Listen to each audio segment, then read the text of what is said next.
Hello, everybody. I'm Mikey. And I'm Corey. Every week we discuss and review a new book, movie, album, TV show, or honestly any piece of art or culture that ourselves and you guys choose. This is Mind Control. So there was these people who were being kidnapped and mind controlled. Exactly, dude. And I can totally see how that happened. Because, like, imagine if you were just given acid or just drugs like that are so disorienting for hours and hours on end and never being able to come down and not feeling safe and having somebody tell you things and accuse you of things, you know? Yeah. Mind control. That's how we do it, baby. GG's. Mind control. On this week's episode of Mind Control, we're going to be discussing the 2019 Ari Aster film, Midsommar. And on our special Halloween episode of Mind Control, we're going to be discussing the classic horror movie, The Exorcist. Midsommar was filmed in New York as well as Budapest, Hungary, and was released in the USA on July 3rd, 2019.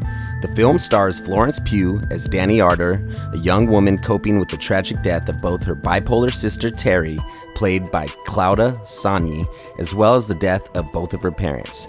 Dealing with themes of grief, finding a family, and a relationship gone awry, Midsommar has cemented itself as a one-of-a-kind breakup/horror film that audiences will still be discussing many years from now. This is Midsommar.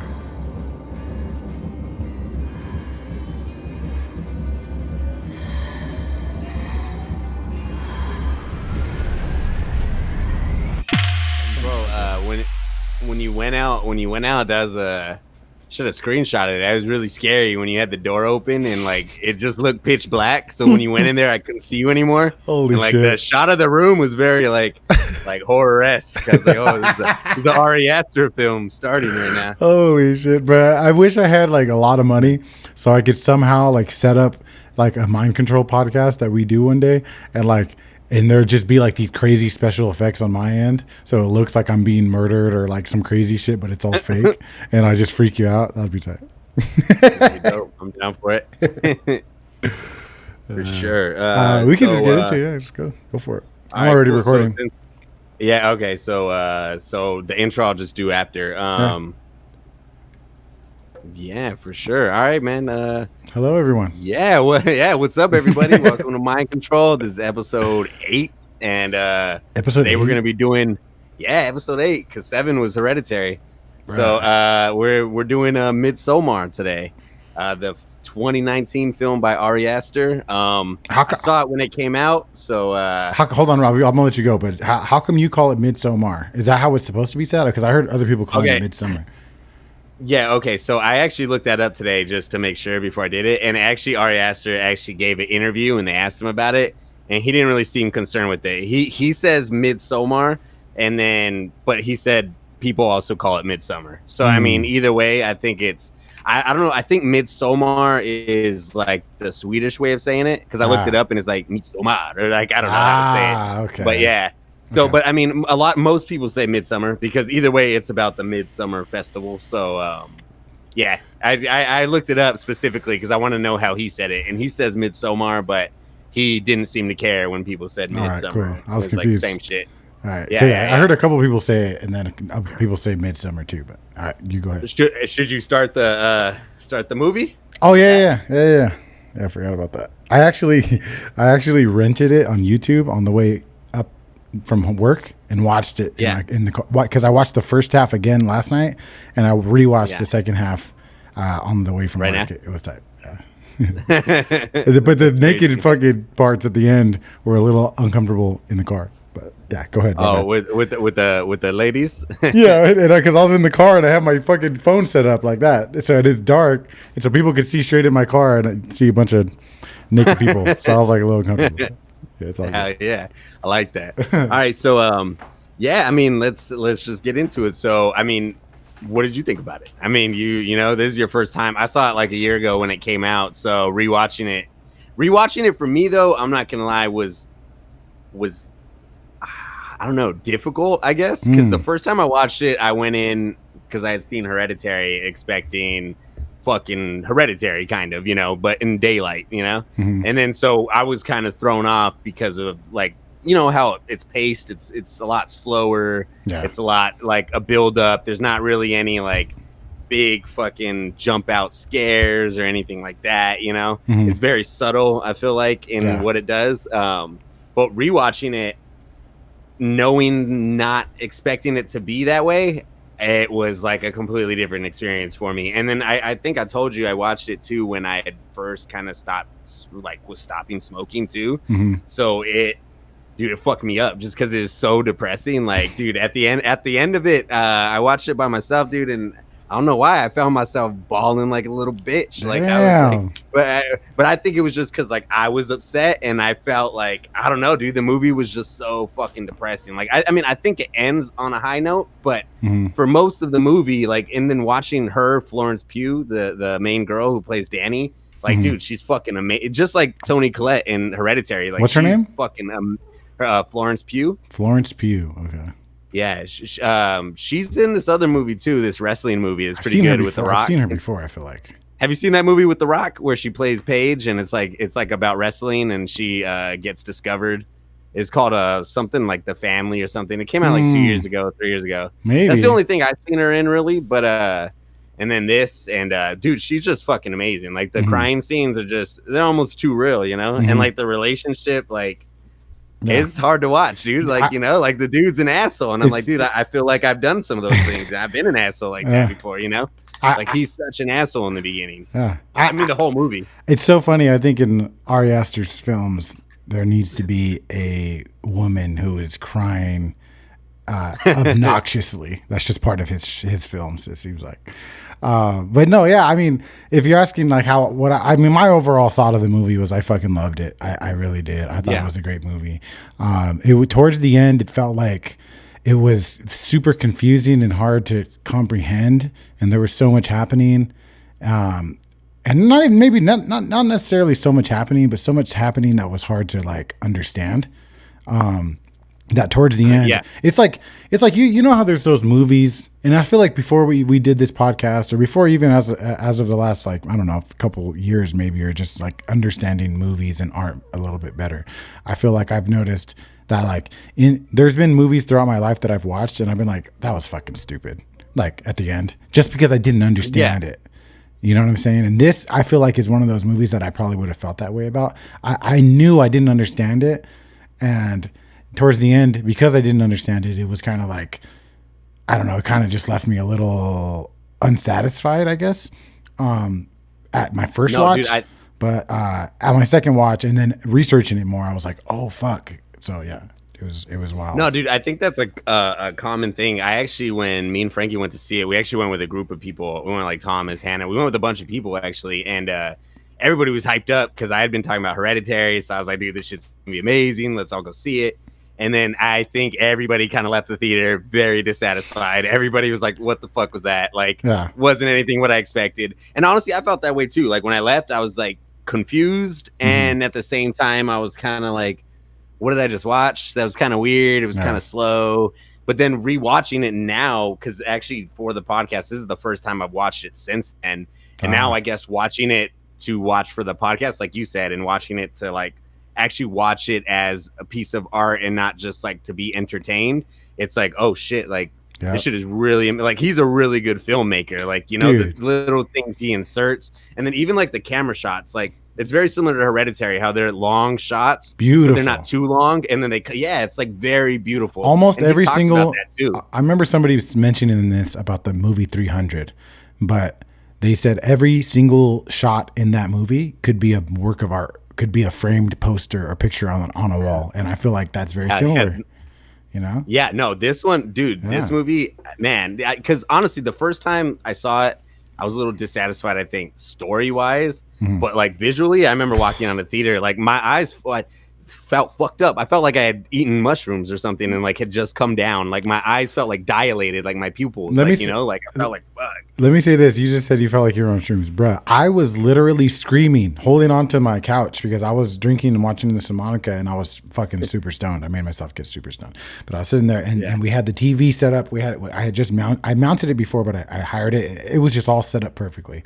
And during like the shroom parts, or no, not, I mean the shroom experiences and trips and all that, probably one of the most realistic shroom trips or psychedelic trips in a movie I've ever seen. first off. Exactly. But that part where there's a certain shot, and there's a few of them that are like this, but there's a certain shot where the camera is like following a car down like a road, and then there's trees, and the camera basically tilts like upside down, and you're going down the fucking way upside down. And during that part, bro, I was like fucking I was scared. I felt like I was on a roller coaster, bro. I was literally, for multiple parts during this movie, visually tripping because of the way that I watched it and how it's made. I had a volume all the way up, everything dark, just my big TV covering almost all of my field of view, super stoned and drunk. It was wild, bro. It was wild. Visually, cinematography wise, probably one of the best movies in that sense ever. Yeah, no, dude. I remember watching in the theater too, and I'm pretty sure you noticed this towards the end. I mean, it actually happens a lot in the movie, which I didn't notice the first time, but towards the end, like when she's like becoming the May Queen, and like you know, the pole dance and the maypole, when they're at the dinner table after, I don't know why. When I was watching the movie, maybe I was just so into it, I didn't notice at first. And then I remember at a certain point, I looked over at Frankie and I was like, am I just tripping? Or I was like, or is the fucking screen like oscillating and breathing like mushrooms? And then if you look at her flowers on her head, it was like, dude, it's so fucking accurate about how it looked. That's why when I left the theater, I felt like I had just taken them, because like visually it was so like, you know, because there are movies that they could do it well where they make the people actually seem how you seem when you trip. Yeah. But like visually, I haven't seen too many things that made it like, oh shit, like this is exactly how it looks without being too much. Yep. Like this is exactly how things look when you're on mushrooms. Like the way everything was breathing. And then at a certain point I noticed the background, and then it made me start thinking, I was like, how long has this background been moving before I noticed that it was moving, you know? And it fucked me up. Yeah. Are we going to go through the movie like from like beginning to end, or no? Just if not, then we'll just keep going. I'm just curious. So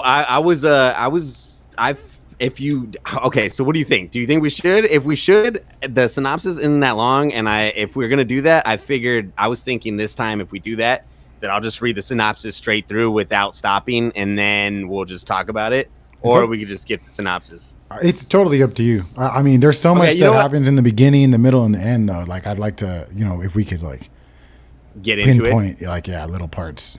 But it's up to you. Totally up to you. Totally. This is your episode. You know what? Shit. You know what? Let's read the fucking synopsis. If you want, we can. Not that long. Yeah, if you want, it's totally up. Whatever you want to do.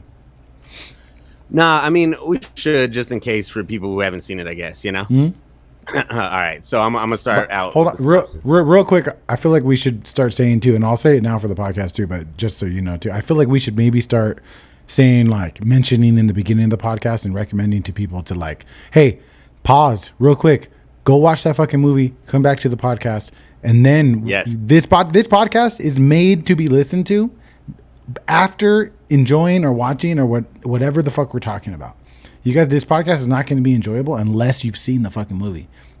So, all right, You know what? I mean, if on that note, should we just say fuck it with the synopsis? Yeah, I mean, people should see it already. I'm just saying, and if anything, maybe as we discuss the movie, let's try to discuss it from the beginning to the end. Maybe, I don't know. No, I'll keep the synopsis up there so we could keep it in order. Yeah, no, for sure. I actually think that may be a good idea, because that's what I was worried about with Hereditary. I was like, we spend so much time on the synopsis that by the time we get to like discussing other shit, sometimes I feel almost even myself a little fatigued. You know, true. All right, so I mean, if we're gonna do it this way, then we're just gonna get right into it. So the film opens up with a mural and I would love to point this out. I said this in the intro too. The mural is done by an artist named Mu Pan. It's MUPAN, and she's the one who drew the mural in the beginning.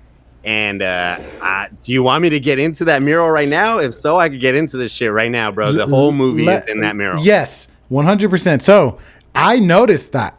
I noticed this the first time. I told Monica, this picture right here is gonna, I don't know what it is, but this is the opening shot. Remember I told you about opening shots. The opening shots of this movie are fucking amazing. And I'm gonna let you get into it. I didn't do any research, but I saw that in that first opening painting, that is the whole fucking movie. It has all the characters. It has all the different moments and different things. That is the movie. And it is so wild that and throughout the movie, they show these different pieces of art that reference the story. So I have an idea of what I know but I know like 10 times more. So go, brother. All right. So this is just go for the first painting. For the first painting. No, yeah. This is actually going to be like almost like a synopsis of the whole movie. Do you have it pulled up so you can see it? No, actually, do you? I do. I think you should pull it up just so you could see what I'm talking about too, because I think it'll. Yeah, because dude, I when I was going through it was fucking me up. Is there titles or something that I could look up so I can find them instantly, or can you send them to me? Yeah, I can send it to you right now. Email them to me real quick. Everybody on the podcast, give us 1 second. We'll be right back. Some of the things I noticed the third time watching it, I was like, oh shit, like I didn't even read about these pictures being a thing in there. I just started noticing them. I was like, oh shit, there's like more. Because I mean, Ari Aster is very like that too. He doesn't talk about it, He kind of refuses. It's kind of like you go figure it out or you don't, Mm-hmm. It's like he doesn't want to give away his own movie. It's so funny. I think is kind of cool. I saw a few different interviews with him, and he would always just be like, I don't know. I don't know. He just wouldn't say much. Yeah. I like that. Yeah, they asked him if Midsommar had a happy ending, and he was like, I don't know. So yeah, I have it up now. I have the painting up. So. Okay, cool. All right, so let me pull it up so it's big for me. All right, so okay, so we're starting. We're starting on the left. So one of the main things to notice with this painting by Mupon is that it actually, if you look at it, it's split up into winter. Winter is the beginning, obviously the snow, and then what is it? Winter. What comes after winter? Autumn, fall, whatever. That's before. I don't know what the spring. Fuck. Spring winter, comes after winter. Winter, spring, summer, right? Yeah. Yeah, what the fuck? Where's fall? Fall should be after summer, but I guess fall would be part of there. But either way, it's split up into fours. And if you notice, this first picture has the death symbol, the skull. Mm-hmm. And if you look at the girl right there, that's Danny's sister with the tube connected to her. Yep. And the tubes that are connected to her are also going to her parents because both parents died with her. And then those tubes are connected to the skeleton, which is death. And then Danny is also in here because I think she's just loosely affected by it. She's kind of the one in the middle right here, and then she's connected to her whole family. Yeah, that is Danny. Danny is because she's the one in the pink dress. Yeah, so Danny's obviously affected by all this, and those are the tubings, because they died by, if you haven't seen it, fucking carbon monoxide poison. Dude, I know. Dude, that was one of the first things when we saw the movie, when they show the sister's face with it duct taped to her face, I was like, oh shit, here we fucking go. Like already, so 20 minutes in, Which, I think I know your answer, but which scene would you think, this is a scene that's comparative to the beheading scene in Hereditary. You know what I'm saying? Yes. Those are very similar scenes. I don't know. Yeah. This is, and it's very similar. Extreme tragedy? Like tragedy that neither you or I feel like can't even imagine. Or like walking up on your son's wedding and seeing your husband sucking his dick. Yes, exactly. Yeah, dude. That's like all his movies. And Ari Aster actually mentioned. I don't know if you saw this. He mentioned that like in this movie, because he says it's a breakup film as well. That he's the character of Danny, pretty much, Oh, yeah, I want to go in on who, if I'm Danny or not, by the way, but later. All right, for sure. Yeah. So, okay, it starts out with winter. And if you notice that, this scene with them dying, if you notice right when this mural opens at the beginning, it opens up on the snow, which is that very beginning scene. So can I go make a stab at this next part, right? So this next part is Christian and Danny. And I'm picturing this, and then the guy who's on the tree is Christian's homie, who is part of the family, right? Yeah, Pell. Yeah, him, that guy. So he's up there, kind of writing the story and kind of playing puppet master and control. So actually, he's up there sketching. He's sketching Danny. Remember, he draws Danny. Yeah, he draws Danny twice. Okay. He draws her on her birthday. And he says he only draws people on their birthday, and then he draws her when she becomes the May Queen, which is kind of like symbolizing her new birth into the family. Yeah. And then this is, Ooh. you're right, though. That is Christian Okay. trying to console her, but Yeah. Christian is a fucking asshole and doesn't know Hol- what to do, you know? I don't know if Christian's an asshole though. I don't know if he is. I think he's a good guy. Okay, so in the beginning, before her family dies, I think the case could be made that yes, maybe Danny leans too heavily on him. But once the extreme tragedy happens, I don't know, man. I think you either shit or get off the pot. You know, I think that he's stuck in this situation where he's with this girl he likes. He cares about her. She's a good girl. She's a good person. He really cares about her. And then all of a sudden it becomes this crazy fucking situation that he wasn't necessarily prepared for. He has other things he wants to focus on. Blah, blah, blah. But because he wants to be a good guy or make the idea that he's a good guy, he stays with her and he does what he can. But at the same time, even in this scene right here, this is a wild scene right here where she's begging him to stay. Basically, she trips on why he's fucking like why he's going to Midsommar Festival or whatever, and then he tells her like, hey, it is what it is, blah blah blah, and he's basically like, maybe I should just. He's like, I'm just gonna go. Look at that. He's like, and then she's like, no, and then it comes from this point of her checking him. And like, why, what? And then to a point where she's like, no, I'm glad you went. Come sit down with me. It's okay. So it's like, it's almost like she's the bad guy from the beginning because she's holding on and keeping him. And I don't know. I don't necessarily say that that's 100% the thing. But as I watched it, I almost felt bad for him because he's trying to be a good guy, but he's just, it's not that he's a bad guy. He's just he has other shit he wants to focus on. And then all of a sudden this tragedy hits and he's kind of stuck in the situation.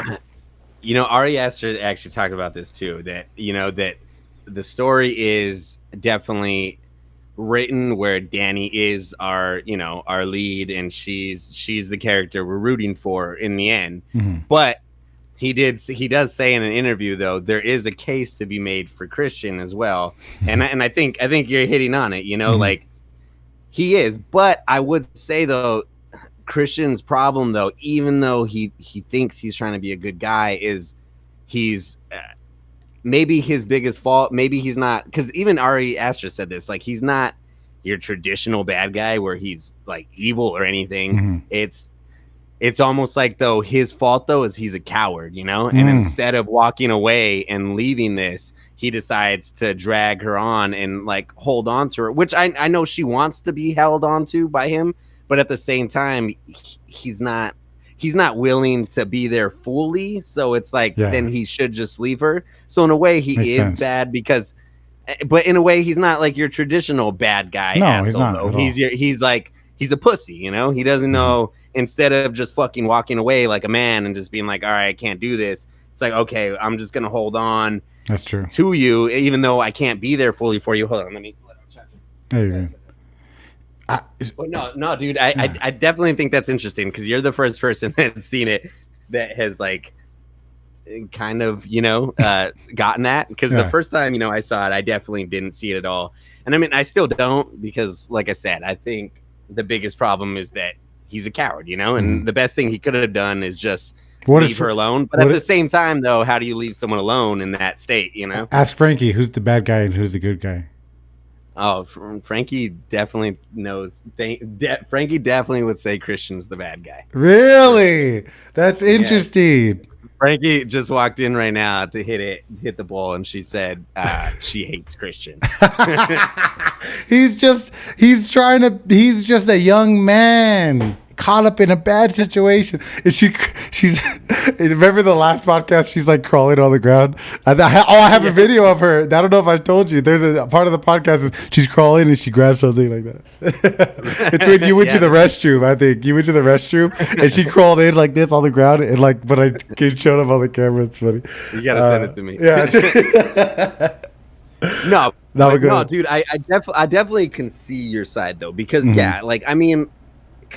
honestly, dude, like, I mean, it's true, but I mean, see, I think the problem though lies is that he was feeling this way before her family died and he should have left then, but I mean, I get it though. After her family dies, I mean, so then I'm not gonna lie, like, Imagine you're with a girl, right? And then you're just kind of, you like her. You're not like in love. You really do like her genuinely. And then you're thinking about ending things. You know, you're not too sure. You're on the fence, whatever. You probably are, but not right away. You're thinking about it. Then all of a sudden, her whole fucking family gets killed in a murder-suicide. You would be the asshole to leave. No, yeah. At that point, you leave her alone with no family. You say, hey, you know, that's the asshole thing to do. If you don't, you know what I'm saying? No, of course. But in the beginning, though, when she's calling him, the friend Mark does say, "You've been talking about ending this for months," you know. So it's not like. But that doesn't. If he does end it though, if he does end it in that moment, is he a bad guy? He's not a bad guy. Oh no, you know, no. But I get what you're saying because he prolongs the relationship. He's not a man about it. He's the bad guy, right?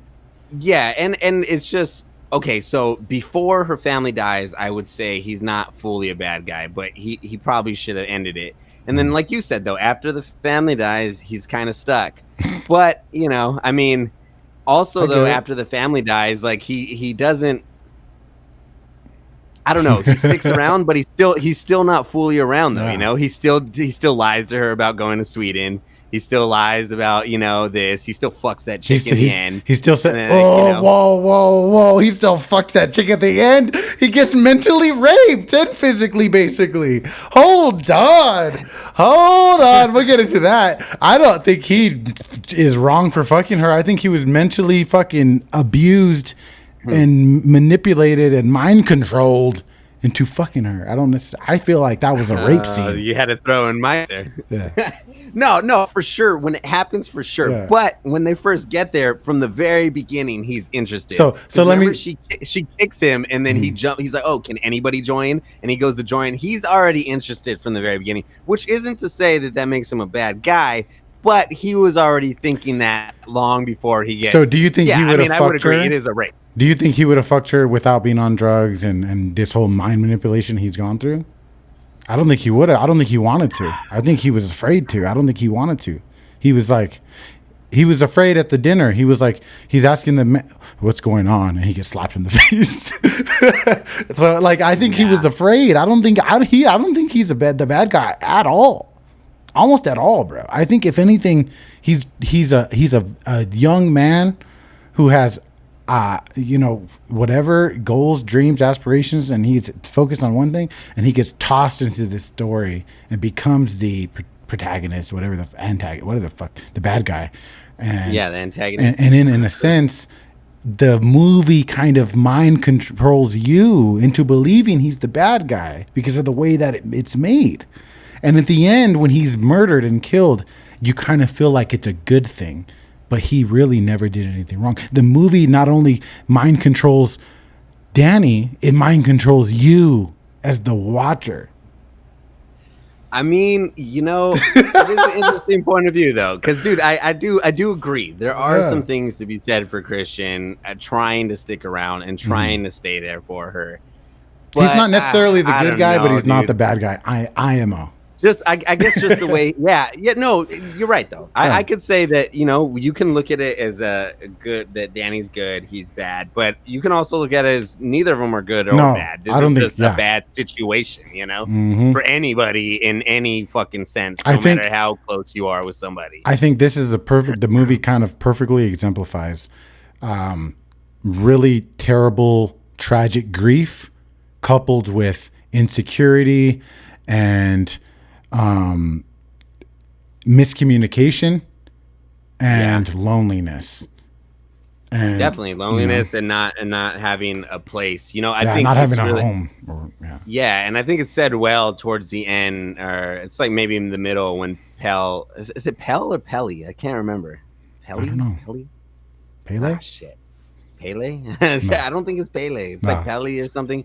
But when he asked Danny, he says, "Does Christian? Do you feel held by him? Does he feel like home? You know?" Which I think is really hits to a lot of the themes in this movie. Yes. Which is like, you know, like she's looking for, because she's lost her whole family. So I mean, in a way, it is. In a sense, you're right. In a sense, it is unfair of her because she lost her family that she's trying to now find it in Christian, when Christian he's not equipped to be that, you know?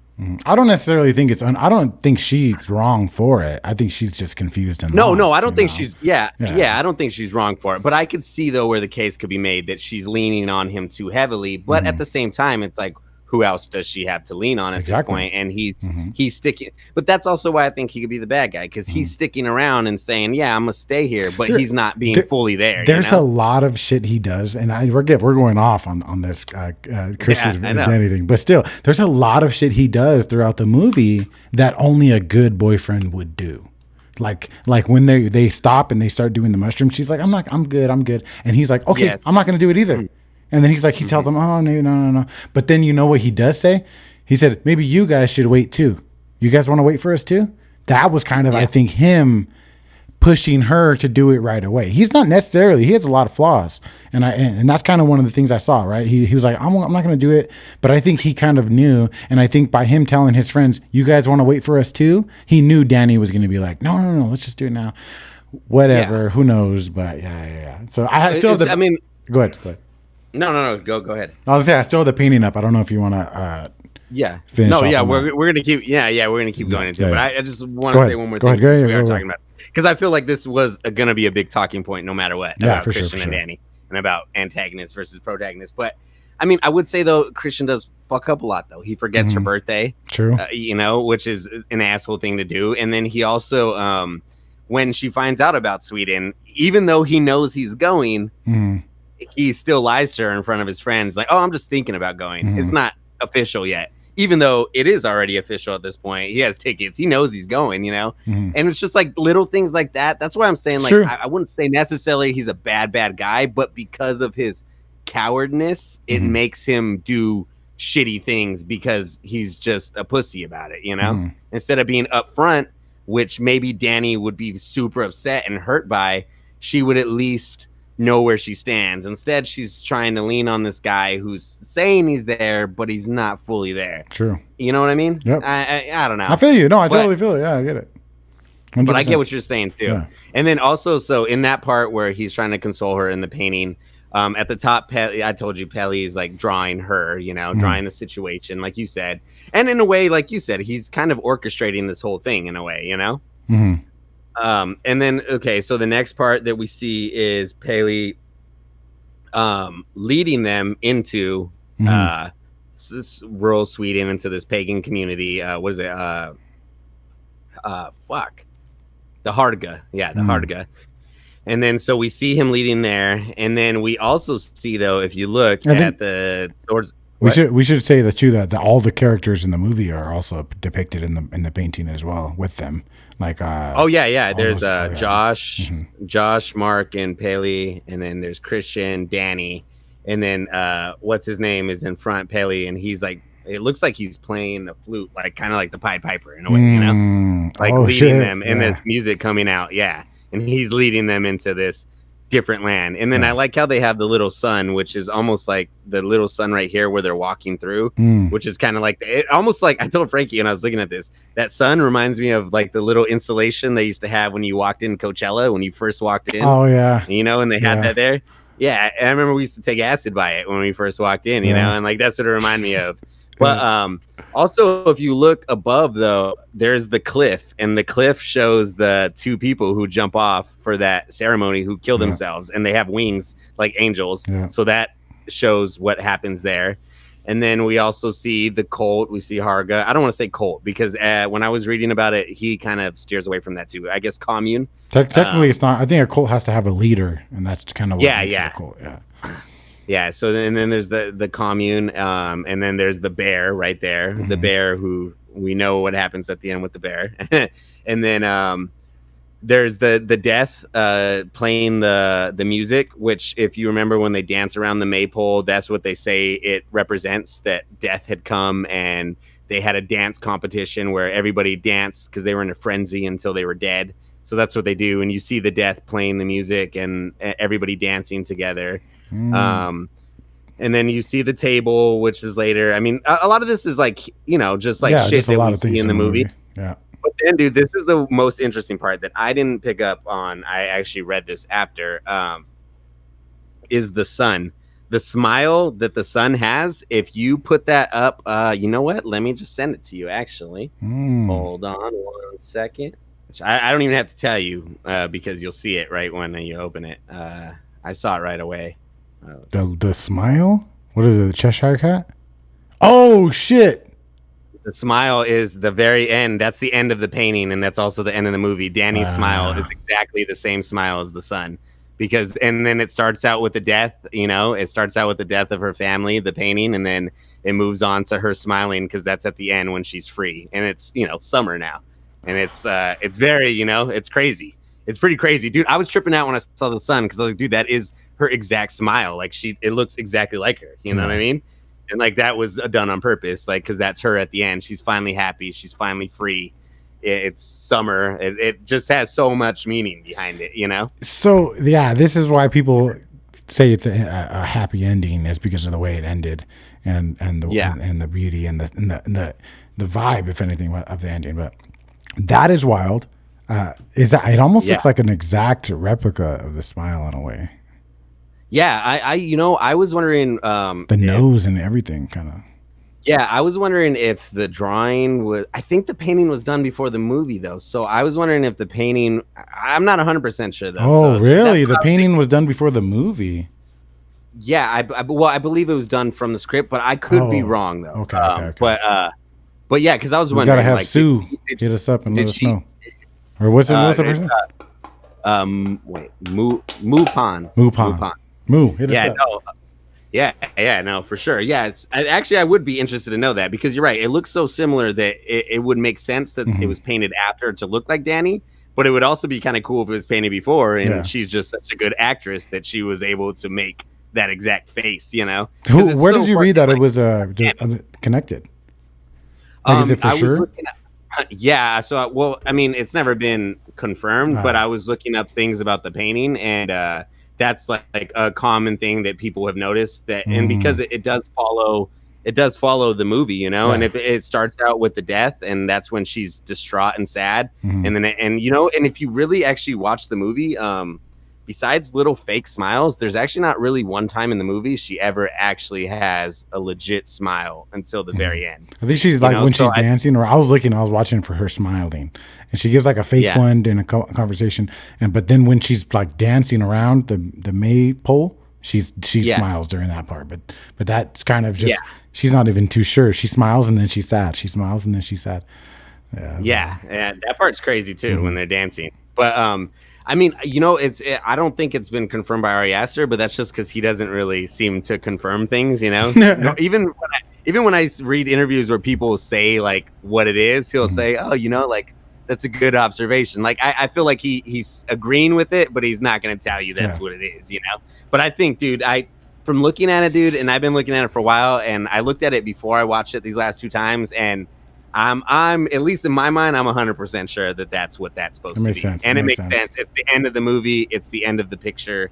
It makes a lot of sense to me, Yeah. So that's a beautiful opening shot.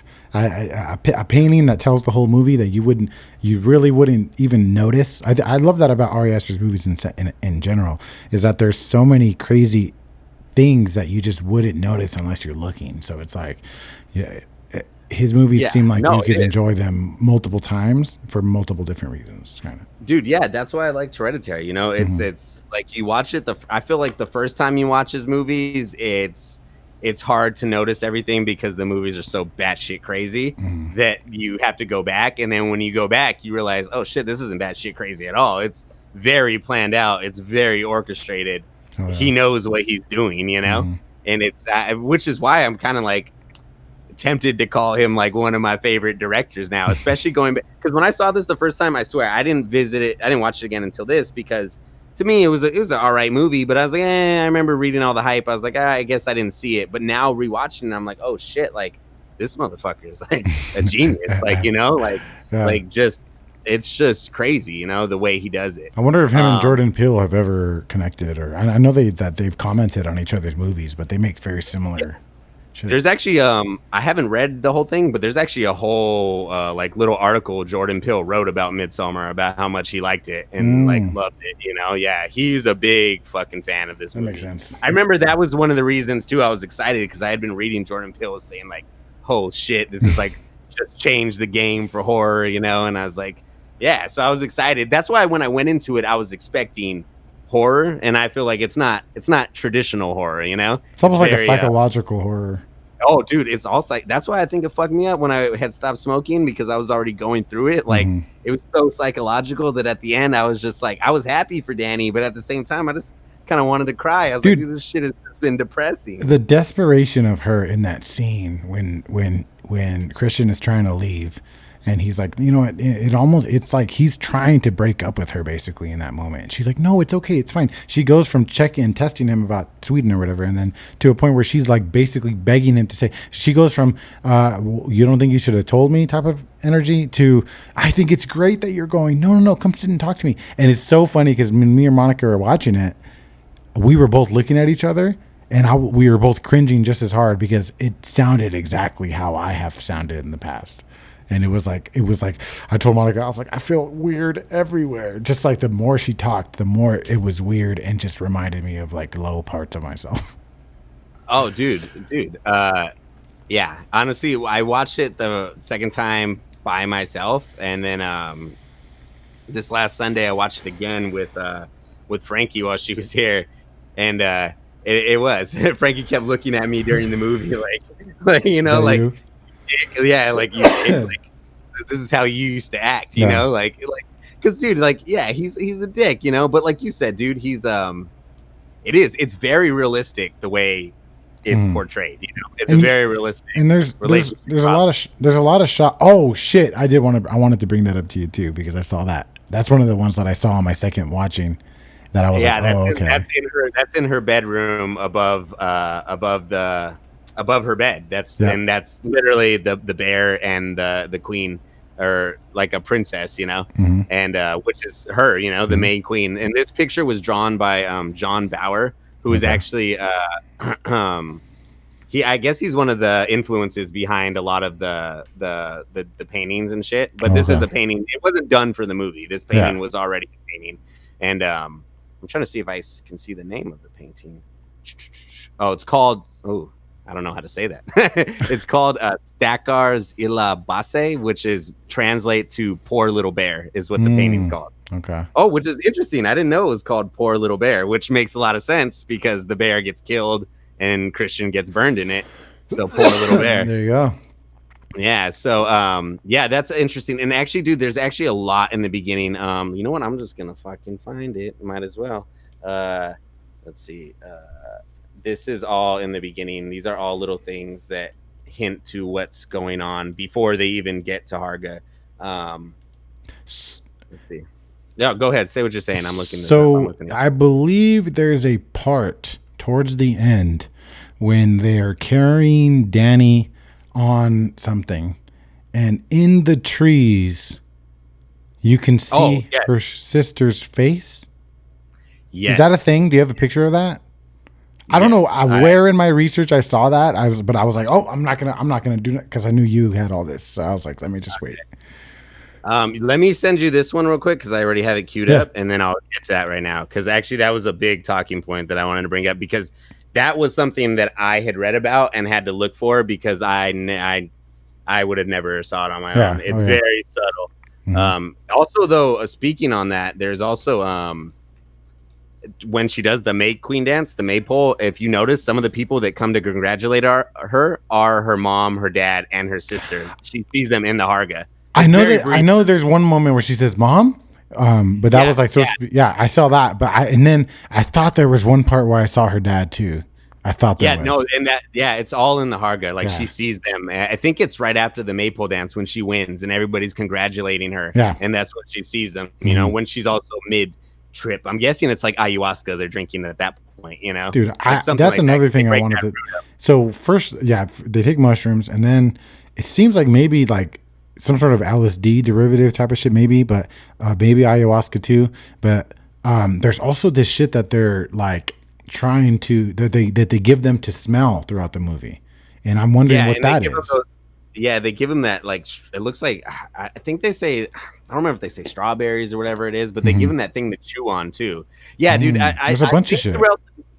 Yeah, when I watched it, I'm wondering how much of the time during the movie they're actually spent tripping, and they don't even know that they're kind of under the influence of all these drugs. Because from the beginning, from the mushrooms, it doesn't. They take these drinks, they take these shots where they yeah. I'm gonna do that when I take shots now. But dude, it's like psychedelics galore. I feel like for the commune, it's like common nature. It's just what you do.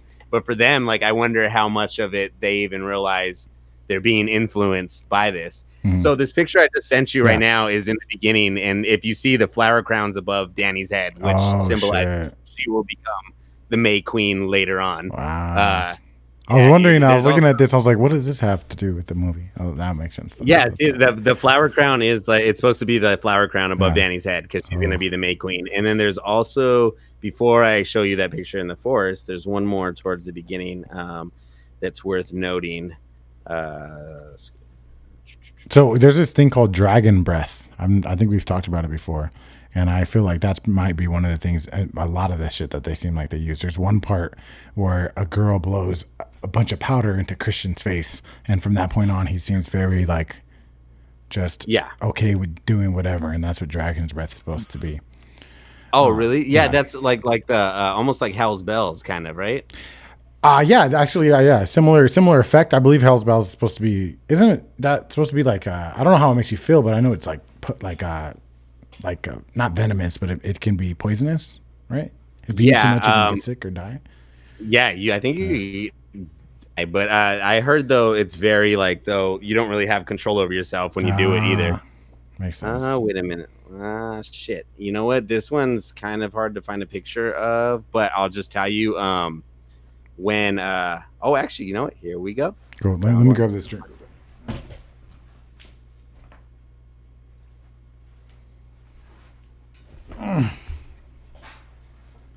Okay, so this actually is gonna have all three that connects it. Okay. There's in a party, and then they show it's actually a scarecrow, so you'll see it right now. So look, there's the scarecrow on top of the fridge. There's a scarecrow doll, and then at the end, everybody's stuffed with hay. That's also foreshadowing what they do to them, how they stuff their bodies with hay before they burn them. The scarecrow, you see it, yeah. And you see this scarecrow actually that's a scarecrow from Wizard of Oz, but it almost kind of looks, it's pretty interesting, That was something that I had looked up to. I didn't catch that myself. Wow, that's crazy. Yeah.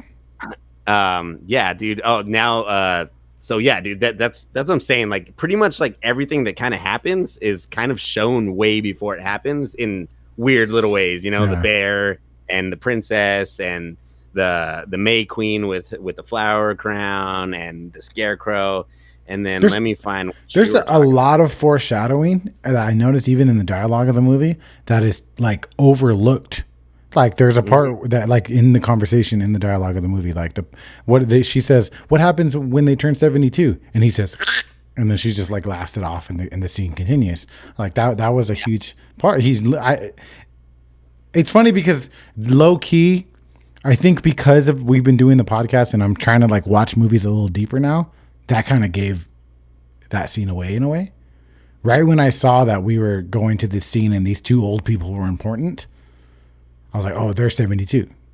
They're going to kill them or they're going to die somehow. Like I knew somehow they were going to die because of that. But I think it's because I'm thinking so ahead, No. And they actually, what's his name actually knew about it, Josh. Because remember they bring it up. He's like, oh, ask the stupa. And he's like, are you serious? We're actually going to we're going to see a real one, Mm-hmm. He knew. Yeah, he does, but I don't think he takes it serious, until it actually happens. Yeah. But the at the stupa is actually, so I'm looking it up right now. It's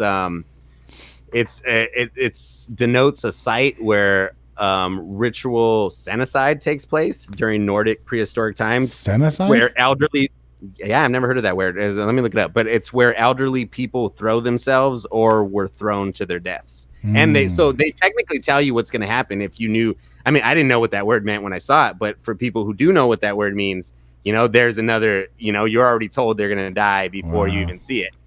Senicide or geronticide is the killing of the elderly or the abandonment to death. I didn't know that. That's interesting. Wow. Senicide. I kind of like that word. Sounds kind of dope. Sounds like some COVID-19 shit. Some COVID. Okay, yeah. Here I found that picture too. So we're just getting into all this shit. Yeah. See, I kind of like the way we're doing this better, actually. Yeah, it's probably better. Just go in. If you haven't seen the movie, ass, and it's like I think that's probably better in like other type of movies kind of sense, like some with like a basic, like older movies, like Wizard of Oz. We had to do that because we would have fucking not known what to do. Oh yeah, dude, I couldn't even pay attention during that movie. But dude, I'm okay. So you'll see it. I'll just let you look at it. It takes a second, but you'll see it. Okay, hold on. It takes me like 40 seconds to get it to where the stream can see it. But we are almost. So yeah, next time we gotta if we have stuff like this, you should send it ahead of time so we can have it all. Yeah, my bad. No, you're good. Oh shit. Yeah, you see that? Wow. You see the little tubing too? Like it's just. Oh, you see the tubing? Holy shit. Yeah. Well, no, you see her face too. You can see her eyes. No, yeah. I see. I didn't even see the tubing part. Yeah, and yeah, dude. It's like very subtle. Like, dude, when I saw that, I was like, oh shit, and I had to go back and look in the movie, and I was like, oh shit.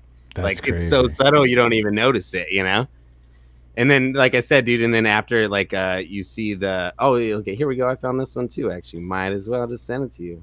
This is what we were talking about with her sister, where you see her in Harga. It's right here. Her sister, huh? Yeah, see, she's right behind her when she's crowned the May Queen. Do you see her? It's circled. How the fuck?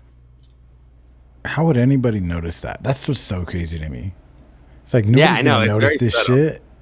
I actually was reading that about him. That's what he said. He says that normally that's what happens is he writes these scripts, and then he said by the time he's actually into filming that he's kind of sick of the script and over it. So he spends so much time on the cinematography and the way it looks and feels that he almost forgets about the script. Like, not forgets about it because he obviously sticks to the script. But I think that's why he's able to put so much. He's like, by the time the script's already been written, so it's like I know what I'm doing. So now I'm just focused on the way it looks. So he's able to put all these hidden little meanings and messages and shit in there. That's pretty so crazy, fucking dude. Crazy, yeah. I think I've thought about that throughout this movie too. Like, damn, how much, like in Hereditary or just in general, it's just that like creating a movie takes so fucking long. Like, I'm almost envious of those guys because they can put aside a few years, multiple years of their lives to create one piece of art, and like that's dedication. That's crazy, dude. I know. That's what I think too. Like, you have to have focus to just be able to focus on this, because they're doing it probably every day, like 12 hours a day, every day, just focused on this fucking movie, Yeah. And that, but it must be rewarding when it comes out the way you want it to, That's true. Yeah, that's true. Okay, so there's actually a thing I wanted to bring up because you were actually talking about dialogue and things that are said. There's actually, I didn't notice this till I watched it again. In the beginning, when they actually first get to Harga and they're meeting the elders, the elder comes and he says hi to all the guys. He says hi and introduces himself to the guys. And he introduces himself to Danny last. And to Danny, he says, welcome home. That's the only person he says welcome home to. Everybody else he says hi to. And I was like, oh, shit, there's more foreshadowing, because that ends up being her home, There's also, so this I can't find pictures of, and this honestly I didn't see on any website, so it's not really confirmed, but I saw it when I watched it this third time, is when they're in the sleeping quarters, where everything's painted on the walls. There is, I'm trying to see if I can find it. I don't think I'm going to because I just saw it. Yeah. But there's actually a picture on the back when they first come in of the dude's back being skinned open, and you see him hanging, and that's Colin later. Oh, yeah. Yeah, and we see him later, but that's actually in the background, the skinned back, which is like I never saw that, and I didn't see that on any websites, so I don't know if anybody else has noticed that, but I noticed it on the third time I watched it, and I wrote it down real quick, but it's like a very brief shot, but you see the back skinned on the back, and it looks crazy because it's exactly what happens later. Yeah. And then also they bring it up too when the kids are playing, and he asks, Colin's actually the one who asks too. He says, "What are they playing?" And they say, "Skin the Fool." And Colin is the one who gets skinned later. Wow. So, dude, yeah, more foreshadowing. Dude, there's just so much fucking foreshadowing in it. It's crazy. And then, if we're talking about dialogue too, I think it's super worth noting that in the beginning of the movie, a lot of the scenes that Christian has dialogue in, he's either in a mirror or over the phone. And it's very, if you notice, there's a bunch of shots in the beginning where he's in the mirror and or other people are in the mirror. And I think it's, there is a lot of mirror. Yeah. Conversations, and that helps to convey like distance, like disconnection almost. Like it's wild. And it's a wild way of a scene.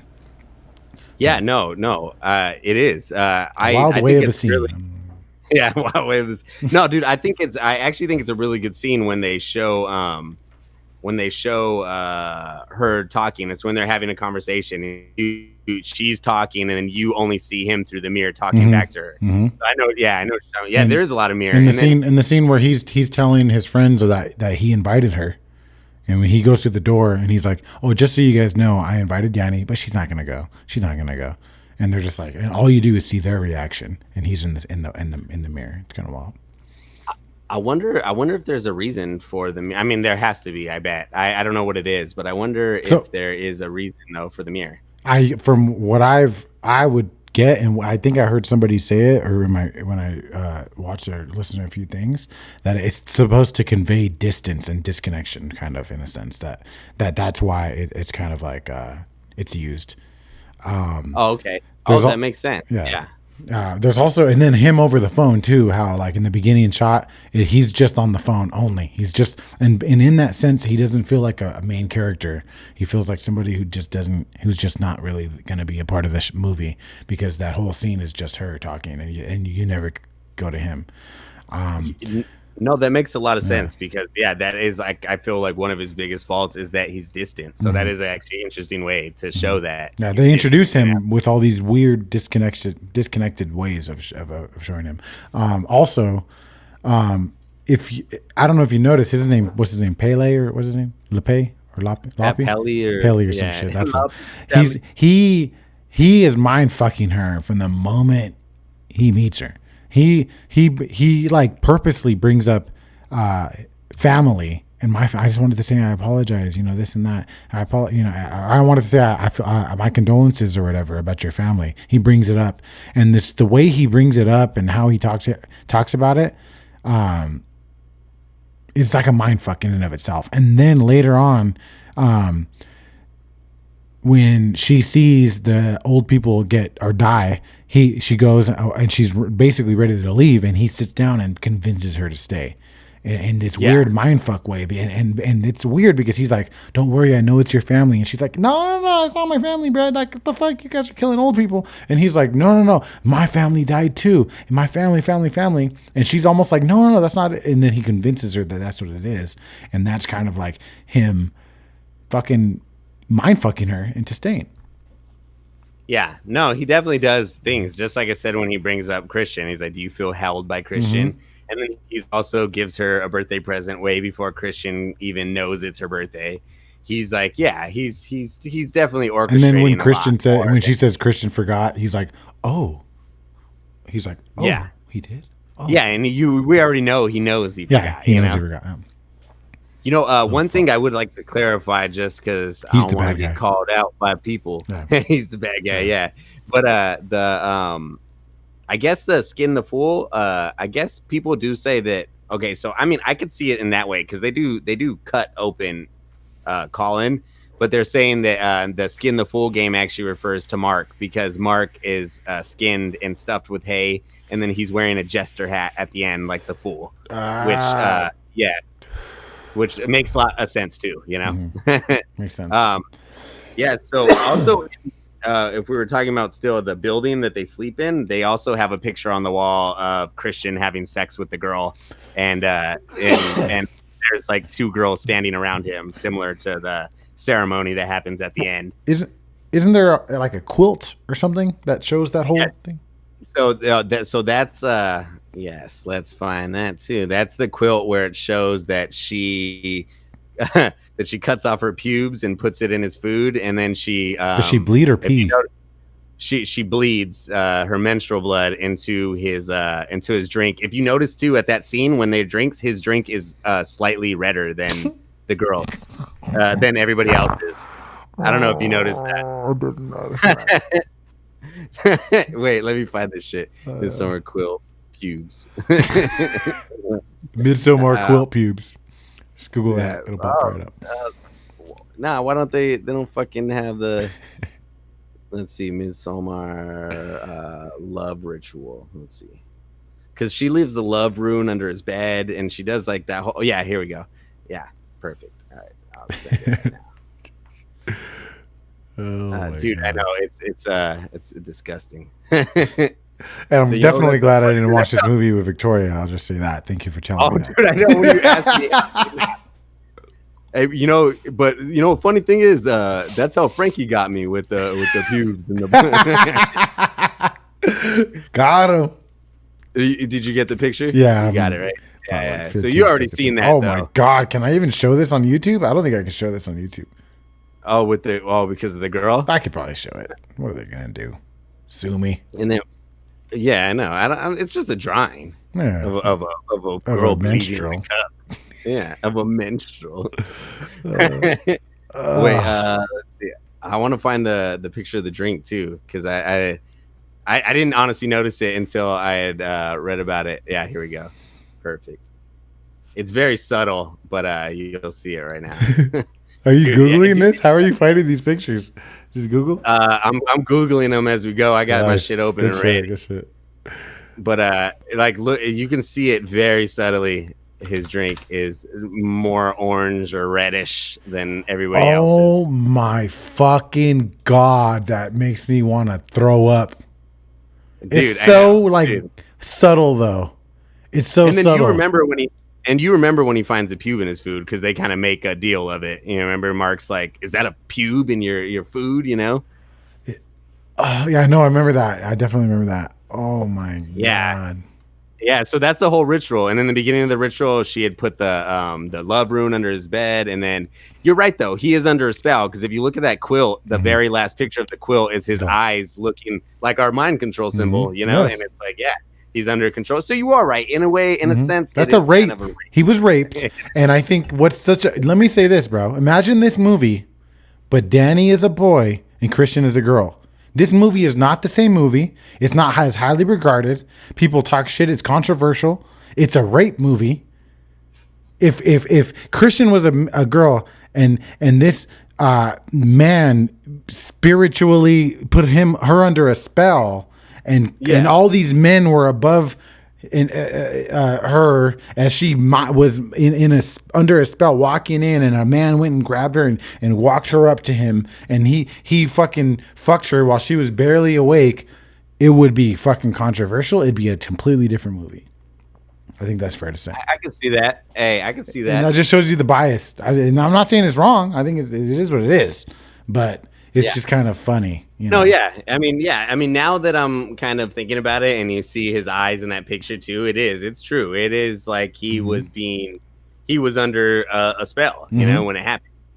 I mean, and under drugs that he was like kind of mind fucked into taking in a way too, which it not necessarily even needs to be like a supernatural spell kind of thing. I think he was kind of mind fucked into doing it. Yeah. No, definitely. And then let's see if there's any. Look at this. Do you think the movie would be different though if it was just the genders were switched? Could it be the same movie? No, definitely not. No. I don't think so. It'd be different. You're right. It would come off a way different way if the role reversed and Danny was the jerk and he was the sad one. Mm-hmm. Damn, I never thought of that. That's true. Yeah, no, you're right. That would definitely come off a lot different. Yeah. That scene, imagine a bunch of naked dudes. Ah, ah, ah. They're all busting a nut at the same time. Dude, okay, so dude, the first time I saw that scene in the movies, I was like, oh shit. Especially because like they make the noises with her too, Yeah. like, bro, it's and so then, funny. and she's pushing him. Yeah. Oh my god, I forgot about that. She's pushing him. Oh yeah. She's pushing him to thrust. Yeah, oh dude. my god, bro. When that part when he first starts fucking her or whatever, and then the girl like she like reaches up and the girl comes down and she starts singing. Oh, and he's fucking and he's just like he's like what the fuck? Hey, real shit though. Okay, so let's say let's say you were single and you went into this and all these I probably wouldn't stop if I was single and a bunch of chicks were in there and they were singing to me. I'd be like, let's get it. His face, bro. If you watch it back, the second she starts singing, he's like so like, what the fuck is going on? I started laughing both times I saw that part because it's so she's like, oh, and then he's just so fucking like, what the fuck? And at that moment, I laughed, and then right after that, I told Monica, this man is having an acid trip of a lifetime. I don't know. Whatever trip he's on, I don't know. That might be life right there. I don't know. No, dude. Exactly, dude. But you're right, though. Actually, no, now that you're bringing up all these points, you are right, though. Because that whole scene, like, I guess when I saw it, I took it as, like, he was a dick and going to do it anyway. Oh. But you're right, though. The faces he makes, though, while it's happening. He's not.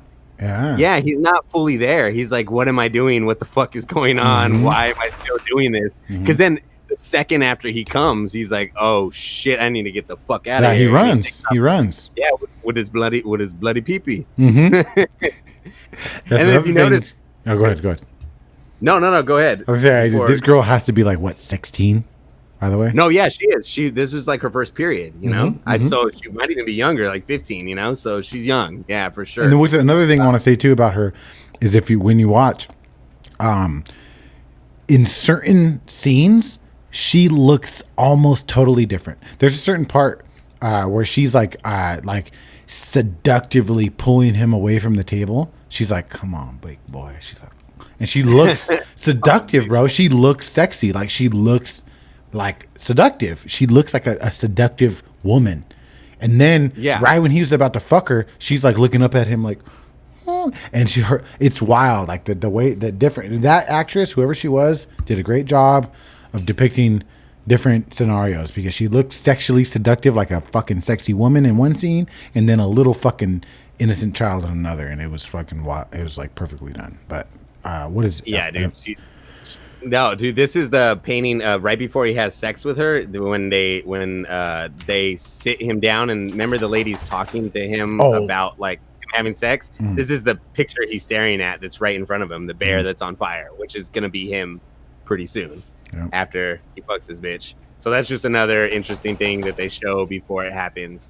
But wow, yeah, man, it's pretty crazy. I honestly think that we might have went through a lot of the like main Easter eggs I have, but I would like to say this is one thing I didn't think about. I actually read it today and in an interview, and something that I never noticed is that so the Harga is a pagan cult. Obviously, they don't believe in Jesus, shit like that. And Christian's name is Christian, and he's the he's the anti Harga, and so it's very interesting that he did that.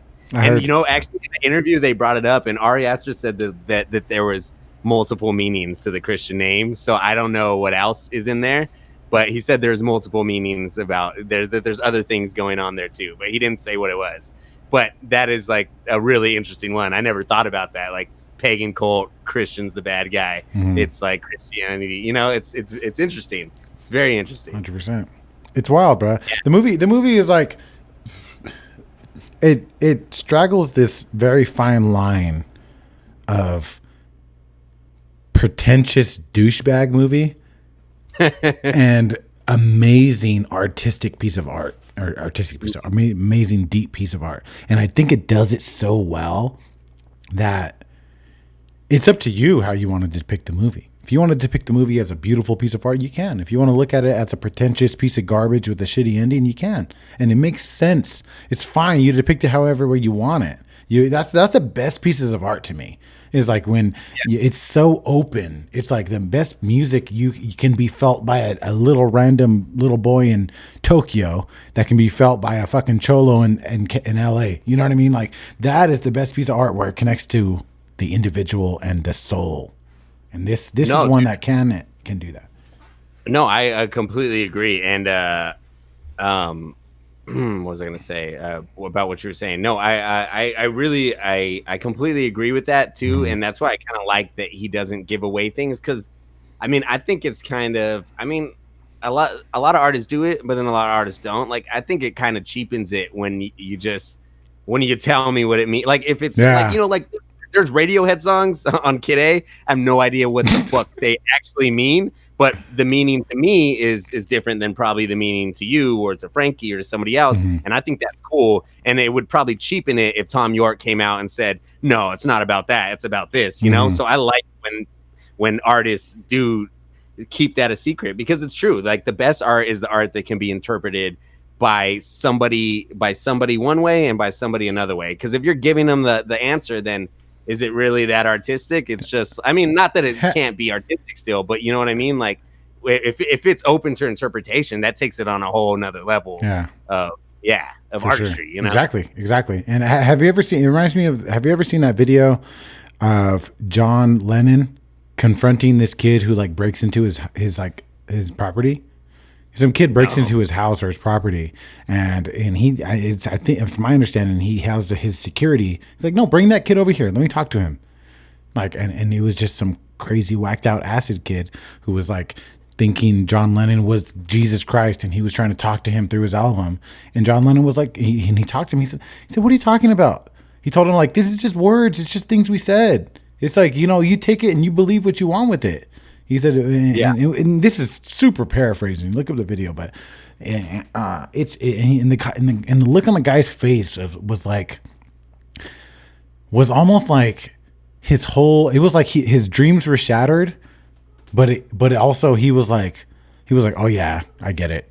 You know, like he understood though at the same time, and it's kind of like I think of that when we talk about this, like it's just art. It's kind of like you do whatever you want with it. It's kind of like Helter Skelter and how they were saying that. I mean, obviously, we debunked this whole myth in the first. Yes, but you know, it's just like how people say, you know, like Charles Manson did take even though that, you know, it is a myth that, you know, that's the reason he did the killings. He did really think though that this song was about that, you know, which is interesting because I don't think Helter Skelter is about that at all, you know. So. But yeah, dude, that's great, especially because that was a song written by John Lennon, you know. So I definitely have to check out the video. I've never even is Helter Skelter by John Lennon before Janis Joplin? She was the original, right? Nah, I think Helter Skelter original John Lennon. Am I tripping? Yeah, the original because it was on the White Album. The original. Is, of course. And then the only words are Helter Skelter, right? The whole song? No, it's let me see. Here we go. What am I so confused about? Maybe Janis Joplin does a version where all she says is Helter Skelter, though? No, that Helter Skelter is a hook, but then remember it goes, when I get to the bottom, I go back to the top of the hill. But that's all they say, though. That's the only lyrics. No, in the beginning, it starts out with, even though I may not be singing, it moving along, I'm just trying to, if I get to the bottom of the, and they just imagine it, what the fuck? I feel like there's only like 8 lines in the whole song, though. I don't know. Are you sure you're not thinking about She's So Heavy? No, Helter Skelter. Am I? Yeah, I'm looking it up. I'm looking up the lyrics right now, and there's definitely more lyrics. Oh my god. Yeah. What? I haven't heard this song in a long fucking time, but somebody in the comments to probably bring up what I'm trying to bring up. But I feel like there was a Janis Joplin version where she only repeated the hook, and like it was amazing. And people kind of took it for what it was or whatever.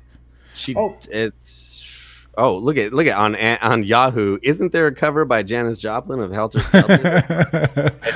I seem to remember hearing it, but I can't find it anywhere. If someone could point me to the right place. Somebody said Janis Joplin never sang Helter Skelter, but this chick from the chick from across the universe who plays Janis Joplin sings Helter Skelter. That's what it is. Yeah, and they do. And she only says Helter Skelter. Remember in Across the Universe, they have the part and they just show her like her hair's going crazy. Is that what it is then? Okay, yeah. There you go. Yeah. Oh yeah. Yeah. Okay. There we go. We figured it out. Yeah. Fuck yeah. Internet is amazing, bro. Dude, I know it's so fucking fast. It's crazy. Bro, you know this is like being a superhuman that we can do this. The fact that at all the knowledge we want in the whole universe is right here in our hand, that makes us a fucking symbiotic robot. You know that? No, dude, I've heard that, people say, dude, I actually, I don't know if you watched this. I don't listen to it. Adam's been trying to get me to listen to it forever, and I want to. It's called Dissect, and it's a podcast, and they do an album a season. So they did To Pimp a Butterfly. They've done Blonde by Frank Ocean. 3005. Pretty much, yeah, they're doing because of the internet right now. And one of the first episodes, I didn't watch it, but I read, is they were talking about a quote by Gambino where he was talking about the internet and that the internet for us is the new Big Bang. He's like, we had the Big Bang that created everything in the universe. He's like, but when we created the internet, we created a whole new Big Bang. It's pretty much like, because it's true. The internet is literally a universe that was created by humans, and that is, you can never find the end of the universe. Like you can never find the end of the internet. Google only shows what I think they say it's like 9% of what's or 10% of what's actually on the internet. So it's like you can never, and it's constantly expanding. So in a sense, the internet is like the universe, the human created universe. Pretty wild. What the fuck? That's just so crazy to me, bro. That's so crazy. And how far are we away? Look at this us having a phone. This is like, okay, this is we can pick this up and move it. The relationship we have with the internet is like the connection is whack. We have a shitty fucking 56K connection to the internet. But imagine when we can fucking implant this shit in our brain and then it connects with our brain. You know what I'm saying? Yeah. Like that is the future. That's not too far off. No, you know about Neuralink, right? Nah. Holy. What is that? So Elon Musk went on Joe Rogan's podcast maybe 12 months ago and talked about Neuralink. And Neuralink is basically a chip that they've already implanted it in pigs. It's supposed to be in humans within the next couple years, but it's a chip that will be installed in your brain. And according to what Elon Musk said, is that eventually, and then the first things they're working on is curing cognitive disabilities. So, autism and crazy mental issues. Yeah, like brain diseases. Brain diseases. So that's what they're focusing on first, is they're going to fix them. So people who are blind will be able to see. People who are deaf will be able to hear. People who have, all these different mental or brain diseases will be healed in a sense. People who are paraplegic will be able to walk. And this is a legitimate thing that is legitimately going to happen. That's the first thing they're focusing on, is trying to fix diseases or mental diseases. I mean, dude, I believe that, because, dude, they've already been able to give people who are deaf back their hearing, and I think I'm not sure about people that are blind their sight, but I think there's something like that. Been able to, yeah. So, I mean, I don't think it's in that sense, but that's crazy. I can see that. Yeah. So it's a trip, bro. If you look, I'm telling you, if any Joe Rogan podcast I could ever recommend, it'd be the first Elon Musk one. The first one. And the second one too, but. So I mean, I feel like a problem quickly arises there, though. Like, I mean, look how many computer hackers there are. So if you had something like that in your brain, how easy would it be to hack into something like that? So I didn't even get into everything that it can and will do. He talks about how eventually we're going to be able to communicate without speaking, because we'll be able to basically telepathically communicate with our Neuralinks. He's saying that this is it will happen. It's going to happen. Yeah. So and what does that do to us as humans psychologically when we don't have to talk anymore? Yeah, I mean, dude, I mean, that's an interesting thought, because I think I don't remember, it was the Father John one of our podcasts, I think we talked a lot about language and about how language is such a trippy thing. So like if honestly you were able to Because in my mind, if you're able to communicate through a neural link like that, and you don't technically have to use words, then I can think of a picture. So can I communicate pictures to you then too? So we don't even have to talk anymore. Now, like honestly, like we wouldn't really even have to talk. Like I could communicate, meet me here, but I wouldn't even have to say meet me here. I could just show you the Starbucks I'm thinking of in my head. I show you. It would be like not communicating with language. It would be communicating with, like what you want to do, like communicating with direction, or like communicating with emphasis on I don't know. It's weird. It's confusing. Yeah. Dude, I like how we got on the neural link. Yeah, I don't know what the fuck. I forgot we're doing a podcast on Midsommar. I like the part where she's breathing out the smoke right here. When she has the you turned right when he got his head in. Holy shit. Because that's the part where she has the dream that Mark and them leave her in the car, and like Mark's staring at her, like waving, like being a dick. I like that part a lot when Christian's like, why would Colin do that? And then she tells him, I could see you doing something like that about him leaving his girlfriend. And I was like, dude, because the way she says it too, I was like, oh man, that's like one of the few like mean things I feel like she actually says to him though, you know? Yeah, that's true. Yeah, she's not very authoritative. She's normally pretty. Yeah. That's one of the few things that she says that are like kind of a slight at him. Like, oh, I can see you doing that. Like, it seems like something you'd do, dude. Before we get any farther, I should have said this just because I don't want to fucking diss nobody.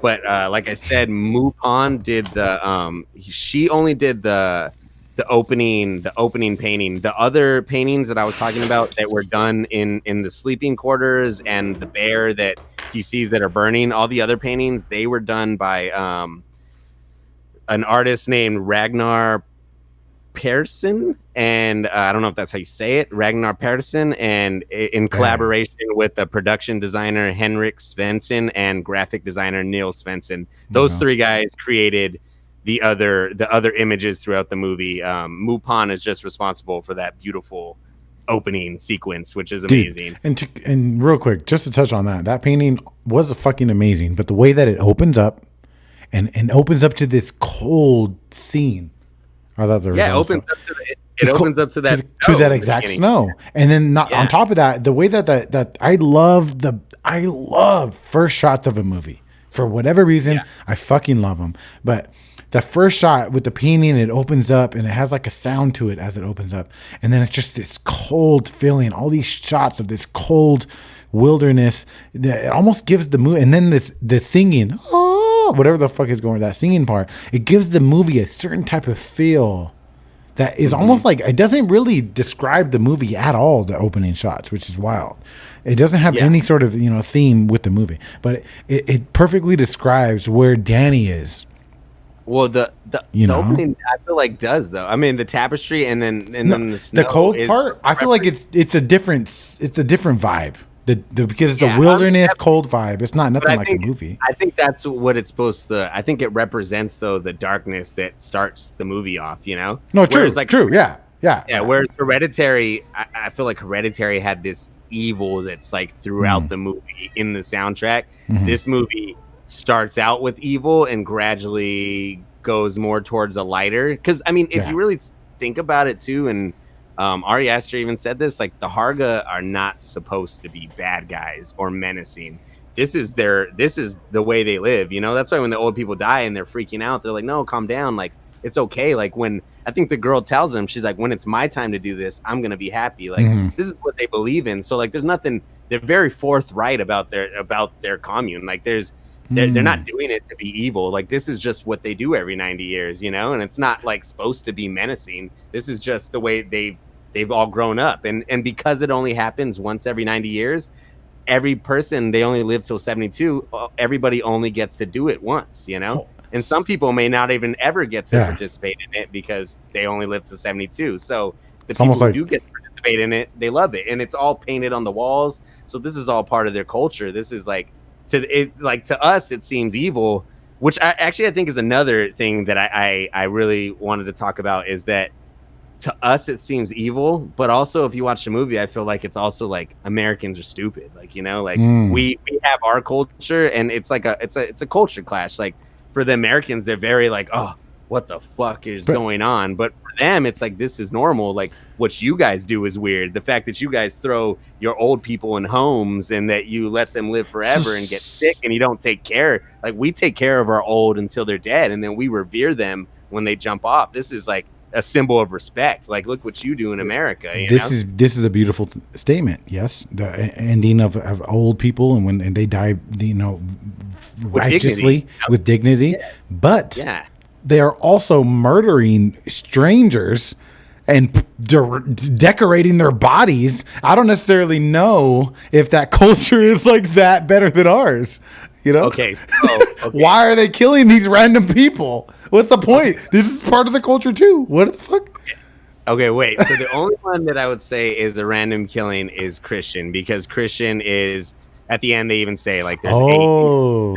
There's 4 from the Harga who volunteer, the 2 old people who die, and then there's the 2 who volunteer to burn at the end. So they actually do sacrifice 4 of their own members. And then there's Christian who gets picked by Danny. Technically, she's like, she has to pick somebody, so she picks him. But then everybody else, and then everybody else who dies though, like Mark, he pees on their ancestral tree like an asshole, and then doesn't say sorry, so he dies.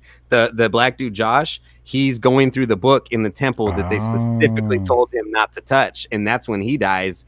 And then Colin is trying to. Actually, Colin, I don't know. He's just trying to take the girl. off. Both of them. Yeah, him and his girlfriend just want to leave. So maybe those 2 are the only 2 that are like, okay, like maybe they didn't deserve to die. They just wanted to leave, you know? But I mean, it's part of their tradition. But you're right, though. It is menacing because they do say 4 from outside the Harga, 4 from inside. But it is balanced out. Like, we're going to offer 4 of ours. We're taking 4 of yours. But it is menacing because the 4 who are being offered don't know that they're going to be offered. Yeah, they're just innocent humans. But I would say, though, that Mark and Josh, though, deserved it. They did things that were very looked down upon in that they were told. I mean, Mark didn't know, but when he was told, he was still like, so what? And the guy's like, he's like, did you hear what he said? He said he did. So what? Like, they're pissed because they're like, this is our ancestors. Yeah. And then Josh was specifically told not to take pictures of that book. And he was in there taking pictures. So they killed him. One thing I do need to say, which I fucking should have said in the beginning, but I watched this because I rented it on YouTube and I saw subtitles. But when I watched it the first time, there were no subtitles. So the entire movie, I didn't know what they were saying, and when they were in different languages. Some of the parts are subtitled, but a lot of them actually isn't. And he said that's on purpose. He said that's on purpose to make the watcher feel alienated. Okay, so maybe I did then. Maybe I did see. There were some parts I feel like there were none. There's only like a couple parts where it's actually subtitled, like when he says like raise the fire, no higher, or some shit. Okay. But like a lot of it though, when they talk, you're right, it's not subtitled. But he said that was on purpose to make us feel alienated. Yeah, go ahead. Let me open this door. This cat. You hear this fucking cat? Shut up! You're a grown man. You're a grown man. Crybaby.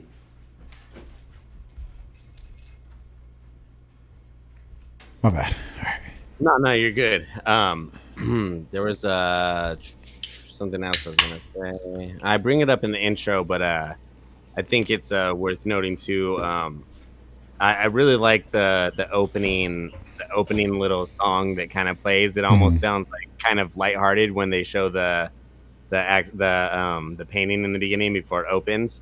And the score was done by Bobby.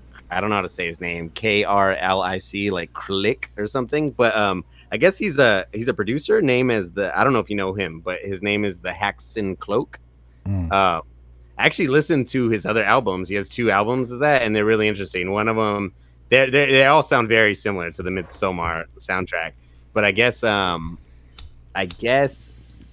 the first album is about a guy committing suicide, and then the second album, I guess if you start the second album right where the first album ends, it picks off directly after the first album. It was made 2 years later, and the second album is supposed to be the journey through the afterworld that the guy takes after he kills himself. I haven't listened to the whole thing, but it's very dark. It's very Midsommar-y, you know?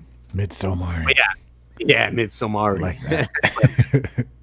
Yeah, I just thought it was interesting. I really like the type of music that he uses in his movies. The scores are kind of interesting, and then visually, like we said, they're just fucking beautiful. So, hey, would you? I mean, I've been through a lot of the Easter eggs. So, what did you think about old shit? Oh, I can't think. Old incest boy. Old incest boy. The dude who draws the pictures, the one that has the crazy lips, and he looks the big old thing. Yeah, the big old dude. I'm still kind of confused by it. He's the one who killed. Yeah, that one dude who peed on the tree. Josh. Yes. Yeah. Right? No. Yeah. Because he's wearing his face when he comes. That's what it and is. He sees Okay. Josh. Yeah, but he's a product of incest. Remember that Josh asked him, and he's like, "What happens when he dies? Like, who draws?" And he's like, "Well, we will have another one." He's like, we intentionally do that through incest. I honestly though didn't know the whole I didn't point catch of that. Yeah, no, he tells Josh. Josh is asking the questions. He's like, "Well, what happens when he dies? Like, who continues the book?" And then he's like, "Well, we'll have another one because we do this deliberately." But because they said because he's like mentally challenged that he's unclouded by normal cognition. But that part's weird too. That part that's one of the few parts I feel like that in the cult it does. I mean, in the cult, I didn't mean to say that. In the commune though, I feel like that alone kind of makes them seem batshit crazy. That they breeding a disabled person through incest is gonna give them this like book that is similar to like their Bible, and they're definitely crazy, aren't they? Like they're definitely crazy. Imagine hanging out with them in real life. I know. That'd be wild. Like what the fuck? Also, dude, I wanted to say this too. I don't know if you picked this up. I mean, I don't know if there is a similarity, but I find the yellow triangle building that they burn in very similar to the treehouse in Hereditary. Oh, yeah. It's a focal point of the movie that we really don't see the inside of until the very end. Mm-hmm. And that's exactly what happens in Hereditary. Like we see little clips where she's sleeping, but we don't ever really see the whole thing until the end. And it's very similar to the yellow triangle. We never really see inside of it until the end when they burn everybody. I don't know if that has any connection, but I think that there's a lot of weird, deep-rooted shit Ari Aster's gonna tell us when he dies. Like he'll leave like another movie with all the secrets.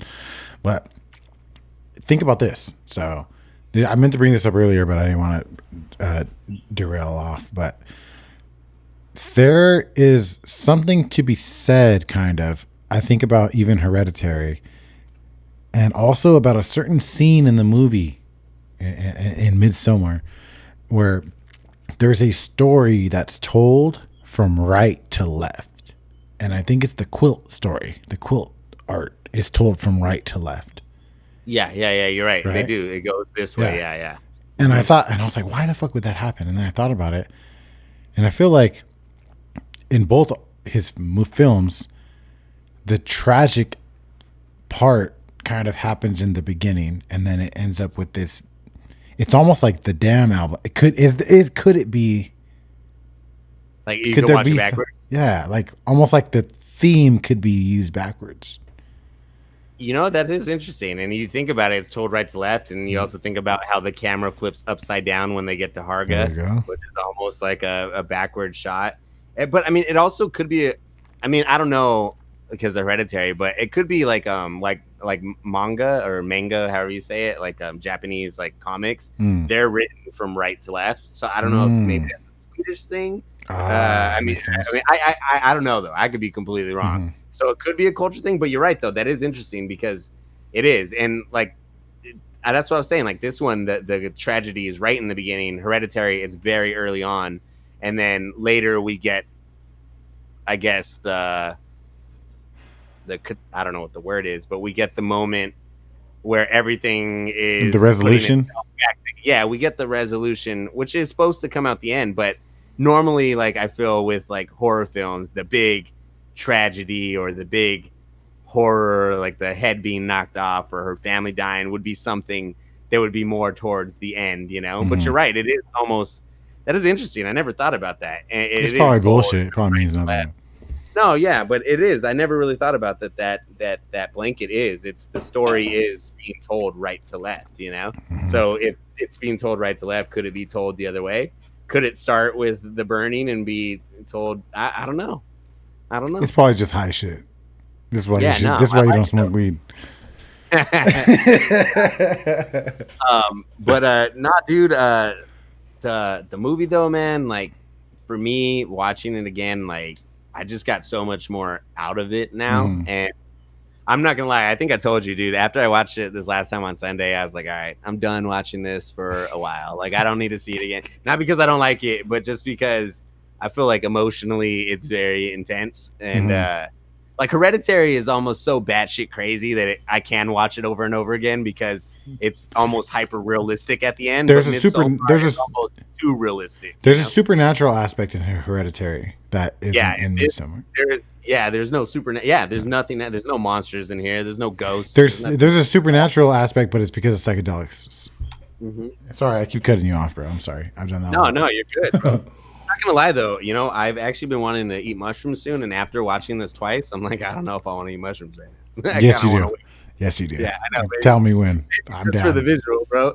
Dude, the visuals alone, man. I swear, like I never get over them, dude. Like the first, dude, this is one of my favorite parts too. Me and Frank were talking about, dude. I love when they first eat the mushrooms, and Mark, when they're laying down, he's like, "What time is it?" And he's like, 9. So that can't be right. I don't like it. And then when the new guy's walking over and he's like, I don't want new people. I don't like new people. And then when he's like, no, he says, I don't want new people. He says, I don't want new people.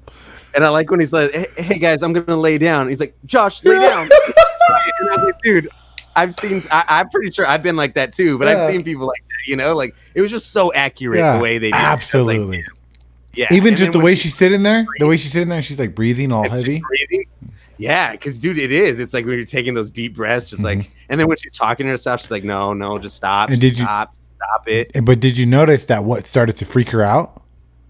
Was when they brought up family. Family, yes, yeah, family. Yeah. Which is the main point of the movie, dude. Because in the end, that's why she's gonna stay. She found a family, you know. Because dude, like when she finds Christian cheating on her, like I love that scene when the girls are crying with her. You know, like they're like. That's like the thing of the Harga. Like that's why she felt a home, because they actually related to her. They were crying with her. Just like when the old guy jumps and he breaks his legs and he doesn't die, they start screaming because they feeling it. Like they're an actual family where they're feeling everything with their family. They're not letting them, like Christian is letting her go through it alone. And they're not letting her go through it alone. Like, no, we're here with you. We feel this. We'll cry with you. We'll scream with you. We'll fucking feel it with you, you know? And I think at the end, I feel, 100%. And at the end, when she's looking around at the very end, when she's looking around and Chris is burning, and this whole fucking temple is burning, she's looking around and everybody's screaming and crying with him. And the guy, once he starts screaming, everybody's screaming with him. And she looks around and she's like, what the fuck's going on? And then it's like the music changes and she like goes, and she understands it. She understands, they're feeling the same pain that he's feeling. We're all the same. Burning. Yeah, yes, we're all the same. She feels that. And, yes, exactly. And then she sees the protagonist, or whatever the fuck he is, dying and enjoys it. And that is the symbol that symbolizes her becoming this part of this new family. And it's the end of her the end of her old life. Her only attachment to this old life is now burned up, and now she can be reborn into this new family that actually cares about her. And then that's when she gives her first, like, I feel like real, actual, legitimate smile. You know, like a smile, like even though it's a little menacing and evil, it's like a real, actual, like, okay, like, we can do this. Like, you know, like when you have a really bad trip and you finally start coming down and you're like, you know what? Okay, I'm going to be all right. I fucking got this, you know? Like, it's fucking beautiful, dude. Yeah. I really like it. Yeah, I do like this movie a lot. And watching it now for this has made me like it just so much more. Yeah, it's not something I could watch all the time, but it's definitely something I will watch again.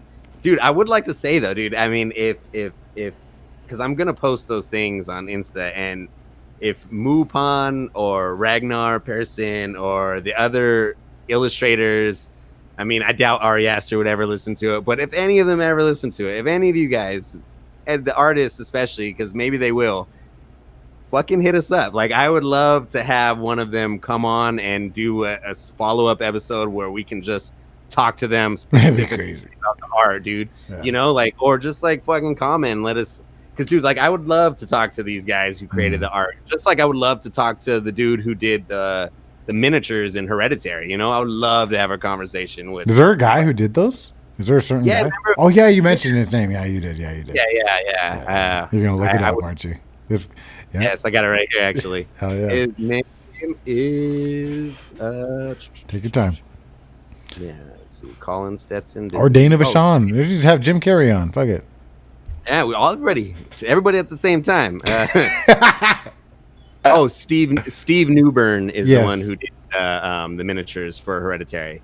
But yeah, dude, I mean, like, I just wanted to throw that out there. Just like, dude, I especially like, I would love to talk to Mupon about that opening. Yeah. It's actually, you should actually look up her website. Her paintings are really cool.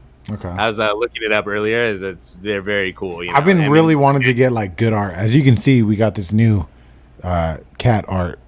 I saw that. Yeah, so we're vibing over here a little bit, but yeah, I would love to have some legitimate art. So yeah, if anybody's interested in coming on, hanging out, email us audible484@gmail.com. But yeah, amazing movie. Yeah. I'm really looking forward. I don't know what his next film is, but when Ari Aster's next film comes out, we're probably gonna have to do an episode. 100%, 150%. But I'm glad you brought these up, bro, because I would have never checked these movies out if not for this podcast. You know, dude, I'm glad you watched them, dude. I've been wanting you to watch them. Yeah, so I'm for glad. sure. I know. I've heard you tell me about them before, so it's like, hell yeah. Is there anything that I left out or that you want to say about it? I think it's worth noting that this is probably, other than what's that movie? Okay, hold on. This has some of the most realistic psychedelic experiences I've ever seen in a movie. It doesn't overdo it. It doesn't underdo it. The actors do a great job. The dialogue, the script is great. Everything that happens in psychedelic experiences is very spot on. And the only thing that compares to it for me is there's this movie about Woodstock where it's about this guy and he has he runs Woodstock or he lives there or some shit like that. Taking Woodstock. Yeah, that has a very realistic. Yep, that's a super realistic acid scene. But I've actually never seen it, but I know what movie you're talking about. Yeah, that's a good movie, dude. You'd love it. You'd love it. Yeah, I remember when it came out. I always wanted to check it out. I never saw it though. That has a super fucking realistic acid scene. Probably when it comes to LSD, probably still the most realistic LSD scene. Still aside, Shrooms experience is very well depicted in this movie. That's super, amazing. Yeah, and even beyond that, like towards the end when Danny starts seeing the grass in her shoes and she does the dance and everything, that's almost like a 20-minute part of that movie where it's like a complete psychedelic experience. You know what I'm saying? It's fucking wild. It's fucking wild. Dude, I love too, right after she wins, when she sits at the head of the table and they show the meat and it almost looks like it's rotting. And that reminded me of like when you're tripping, like how meat kind of looks, where it looks gross. Like you don't want meat. Like all the fruit looks normal on the table. Disgusting. And I was like, dude, that's so, I don't know if he did that on purpose, but I was like, that's so kind of accurate, because like when you're tripping, like meat is like the last thing you want, you know, like you want fruit or something else, but you don't want no fucking meat. I will say that one time I grubbed down on some damn something real with some meat in it. Are you talking about when you were threatening Tony with the knife? Yes, I had chili cheese fries or something. Yeah, you did. Oh my god. Oh, and then you were holding the knife at Tony, and we were all, me and Daniel were just cracking up, tripping. I was like, I was like, what am I gonna do? Stab you or something like that? We probably looked like maniacs. All of us were all like, like dying. Holy shit! Good times.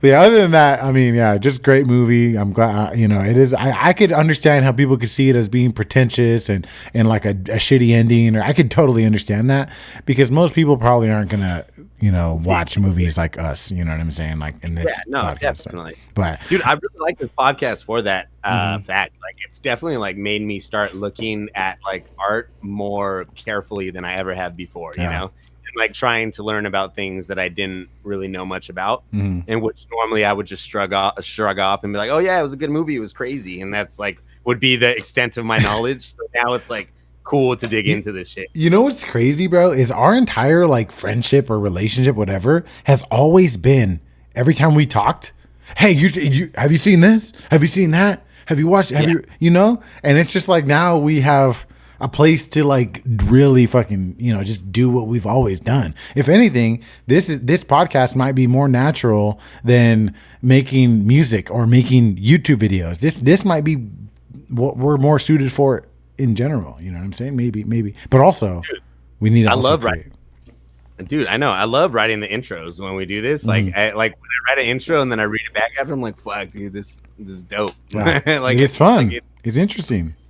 Yeah, it gives me something to do. It's like, I don't know. Like, I feel like I'm not just like, we're not just coming on here and talk. Like, I leave every podcast with something to think about, know, which is, versus just having a podcast like what we would have normally have done maybe a year or two ago where we just talked and bullshitted. Like, now it's nice. Like, I leave with ideas to think about. Now I'm going to be thinking about, hey, Christian's not that bad of a guy. Yeah, for you. I'm going to go tell Frankie right now. Christian, I love Christian. Christian lover. Yeah, he's a bad guy. Dude, one thing that I think it's kind of funny is Florence Pugh, I don't know if you read this, gave an interview when this movie came out.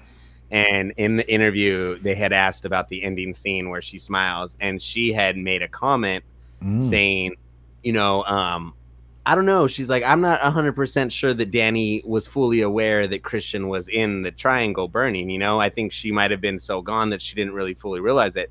But wow, so funny. No, but so funny that interview came out, and literally like a couple days later, Ari Aster did an interview, and he's like, no, he's like, I'm sorry. He's like, I love Florence. He's like, but in no sense. And when I wrote this story, he's like, there's no way you can interpret the story where Danny didn't know he was in there. He's like, she didn't even in there. And I like, though, that he kind of, because normally he's very like mum, like very like, I'm not going to tell you. But when she said that, he came out quickly and he's like, no, I want to clarify that she knew he was in there, like 100%. There's no way this movie would have worked if I didn't think that she knew that he was in there, So I was like, cool, I like that. The integrity of that. It's like, this man should have sat David Benioff and David Weoff down and said, look, little boys, whatever his fucking name is, said, look, little boys, we got some work to do. Okay, we're almost done. You guys can go do Star Wars and give it a week, give it a year, man. We're almost done. I like how they're not even doing Star Wars anymore either. Oh yeah, they got fucking fired because everybody shit on them because of Game of Thrones. I think they canceled on them. I think they were supposed to do it, and they said they didn't have time to do it anymore. And I was like, that was the whole point of them saying they couldn't do Game of Thrones, and like, no, then they canceled. I think what happened was they left to do Star Wars, and because they got shit on so hard because of Game of Thrones, the people at Star Wars were like, we're not gonna fuck with you. We're gonna have you guys come and do our fucking Star Wars movie. No. Everybody hates you now. I think that's what happened. People might hate me for this, but to be honest, they should have just had him do it. All the new Star Wars movies suck dick anyways. Every single shit. Every single Star Wars movie that has come out under Disney, even the ones that were okay, has sucked dick. They're all just so stupid. They're like the Marvel movies. It's like they're never going anywhere, it's just to keep it going. There's no end point, But wasn't Star Wars always like that? The original 6, I mean, they're not my favorite movies in the world, but I would say they are good movies, especially the first 3. And dude, I've always thought it was super interesting that George Lucas decided to start with number 4 and did 4, 5, 6, and then 1, 2, 3 came out 10 years later. Well, he didn't plan on that, did he? Yeah, he did. The first Star Wars is called Star Wars 4, and then he starts at 4, 5, 6, and then 1, 2, 3 came out later. It's planned that way, but it's weird that I don't think that they were 4, 5, 6 when they came out, though. Bro, no, they weren't 4, 5, 6 when they came out. Star Wars, the original one was Star Wars. I don't think he purposely did that. Dude. I could be totally wrong, but to my understanding, I think that it just came out. He's like, okay, then now we're going to do 3 sequels. And then the 4, 5, 6 numbers came out later. It wasn't like Star Wars 4. It was the first movie. It was just Star Wars. Wait, what does retroactively mean? Retroactively means he does it in retrospect. Like he does it. Yeah. Yeah. Okay. See, he didn't do it on purpose. Right. Yeah. All right. Yeah. With an effect from a date in the past. So the new rates will retroact. Yeah. Wait. He didn't do that on purpose. Oh, okay. So he went back. Oh, okay. I always thought he did. That'd have been sick. Yeah. I was like, man, that fool has vision. No. Hell no. Funny vision. No, yeah. I'm glad we fucking figured that out because I was about to be like, what? Dude, I think this has been. I like this podcast. I like how we've started at Midsommar and went into Neurolinks. Yeah, this is a good one. Episode 4. But I mean, I will say though, again, the Disney Star Wars sucked. And they should have just let the Game of Thrones guys done it because they couldn't have done any worse. To be honest, in all fairness, they did most of Game of Thrones good. They because just most fucked up at the end. Because most of it they didn't write. That's true. That's why they did it well. You know what? DVY or whatever your guys' names are, please come on the podcast and talk about it. They're both named David. No, come to my house in real life so I can beat the fucking living shit out of both of you 1-on-2. You rich white boys don't know how to fight. Gun to my hood. Yeah, man. GG's, bro. Good fucking podcast, bro. Seriously, good fucking choice. Yeah. What's next? Oh yes, The Exorcist. The Exorcist is next. Okay. Yes. Okay. Cool. I gotta. I think I've only seen that movie once, and it was a long time ago. Make sure to watch it again. Make sure you're in a good vibe. I want you to enjoy this choice. The last few choices I've made, you hated. Okay, I need you to enjoy this.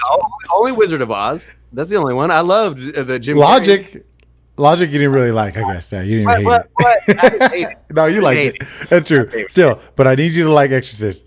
All right. Yeah. So Wizard of Oz, though. Yeah, no, I get it. Wizard of Oz. I didn't really enjoy it at all. The movie. I kind of had to force myself to watch it, but all the other shit was obviously interesting. Either way, but Exorcist, yeah. Get yourself in a good vibe. Have a drink. Dude, I remember seeing Exorcist. I thought it was a great movie. It is. I've only seen it once, so that's good. Excited to watch it. Yeah, watch it with Frankie, and you guys vibe out. Enjoy it. No, dude. Speaking of, and we don't even have to throw this in the podcast. I guess. Hold on. Let's just end it then. Peace out, everybody. Thank you guys for watching. Mind Control. Ari Aster, come on the show. Mupan, come on the show. Ragnar Person. Jim Carrey. Steve Newburn. Dana Bashan. Everybody. Appreciate you guys. We'll see you guys in soon. Peace out. Later, guys.